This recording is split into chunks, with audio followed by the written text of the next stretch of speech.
My name is Ignatia, and today I will be talking to you about budgeting. How many of you have been impacted by the COVID 19 pandemic? For those of you who answered yes, know that you are certainly not alone. With the recent pandemic, an overwhelming amount of people have been left without a job.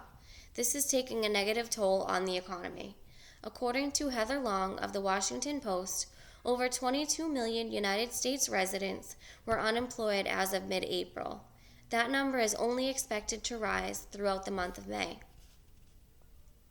Heather Long and Andrew Van Dam of the Washington Post also state that the unemployment rate rose to 14.7% in April. This is the highest level since the Great Depression. As decades worth of jobs were wiped out in less than a 2-month period, the economy will suffer for years to come. This is problematic for those who are less fortunate, as some lack the skills and experience needed to easily acquire a job.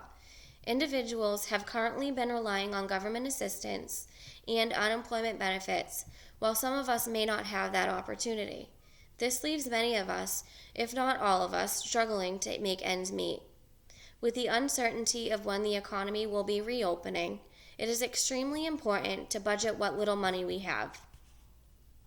Budgeting helps us control our money, allows us to plan ahead, and prepares us for emergencies by preventing financial crisis. Budgeting helps us gain control over our money.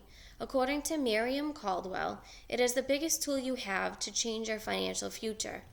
Budgeting allows us to prioritize our spending.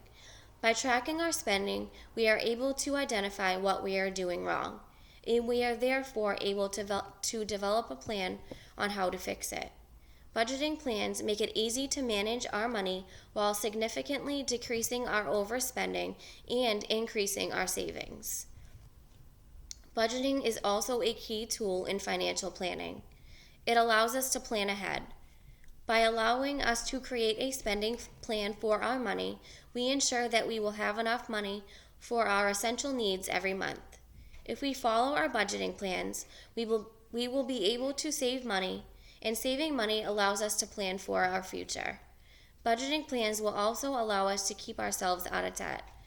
We will then no longer have to live paycheck to paycheck. Budgeting prepares us for emergencies by preventing financial crisis. By creating a budgeting plan, we are able to recognize our expenses, prioritizing our spending, and managing our debt. This allows us to make progress towards our goals. The more money you save every month, the more money you will have to put away in case of an emergency, such as the loss of a job or an unexpected expense. According to Miriam Caldwell, by planning for your expenses ahead of time, you stop dipping into your savings and emergency funds.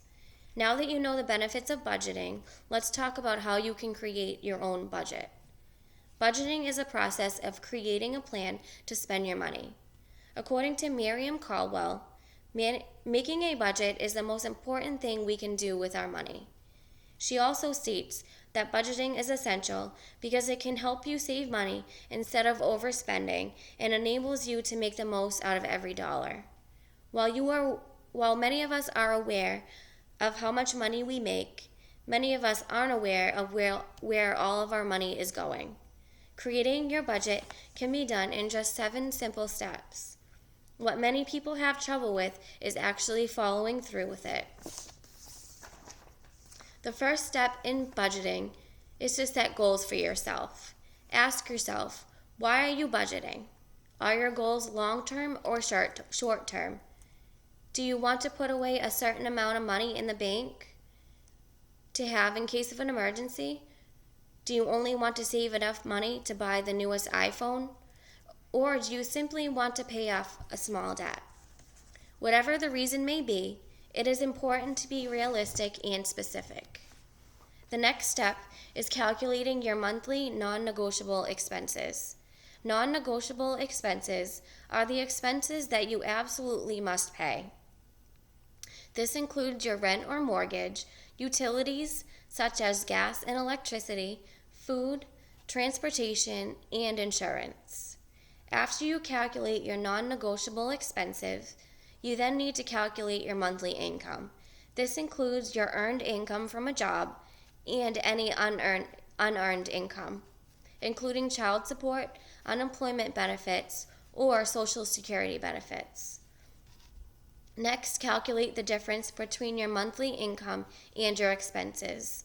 This number is your monthly spending limit, which determines whether you will be able to do anything extra with your money each month.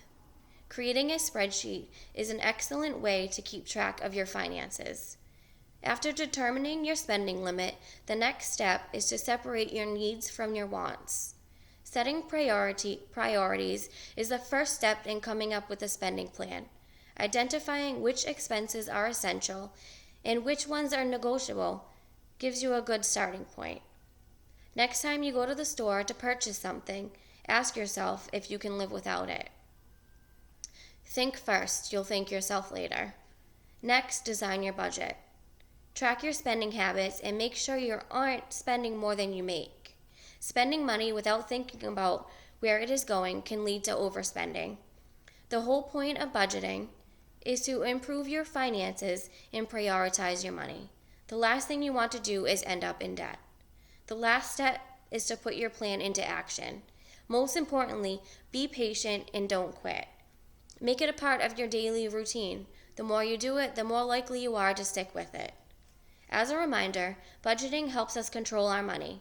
It allows us to plan ahead and prepares us for emergencies by preventing financial crisis.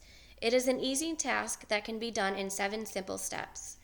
Whether you are living on a tight budget or simply want to plan for your future, I encourage you all to start budgeting now. Thank you.